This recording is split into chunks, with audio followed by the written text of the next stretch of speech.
Guys আমাদের গেমের মধ্যে চলে এসেছে শেষ নতুন সিজন। নতুন সিজন আসতে তো জানো, গেরিনা লাথি মেরে আমাদেরকে ডায়মন্ডে নেমে।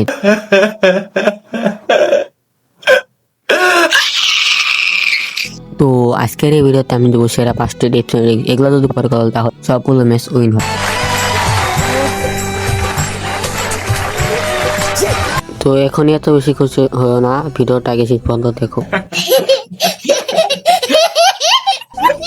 এই ভিডিওটা দেখলে কিন্তু তোমাদের অনেক লাভ হবে, কারণ এই ভিডিওর মধ্যে আমি এমন একটা টিপস দিতে বলছি, তোমরা ম্যাচ ছাড়া পড়ো কিন্তু তোমরা কোনো মাইনাস কমো, তাহলে বুঝতে পারছো এই ভিডিওটা তোমাদের জন্য কতটা গুরুত্বপূর্ণ।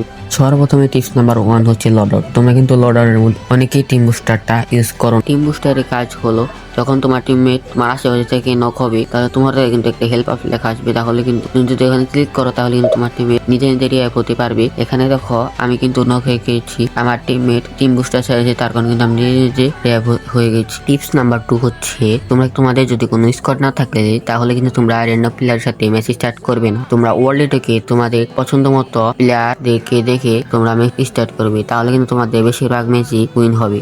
3 নাম্বার টিপস হচ্ছে, তোমরা যদি এই পেটটি নেও তাহলে কিন্তু তোমরা খুব সহজে অনেক দূরে গ্রেনেড মারতে পারবে। গ্রেনেড সিএসটিং এর জন্য এই পেটটি অনেক ভালো টিপে, কারণ যখন কোনো এনিমি মেডিকেট করবে তখন কিন্তু তার লোকেশনটা তোমাদেরকে দেখাবে। টিপস নাম্বার 4 হচ্ছে ক্যারেক্টার কম্বিনেশন। তোমরা যদি রাশ খেলো তাহলে তোমরা আমার ক্যারেক্টার কম্বিনেশন টেস্ট করতে পারো, তাসুয়া, জোটা, লোনা এবং ক্যারেক্টার করতে পারো। টিপস নাম্বার 5, তোমাদের কিন্তু ম্যাচের মধ্যে এমভিপি হতে হবে, কারণ তোমরা যদি ম্যাচ হেরে যাও এমভিপি হওয়ার কারণে তোমরা কিন্তু হেরে যাওয়ার পরেও কিন্তু মাইনাস খাবে না।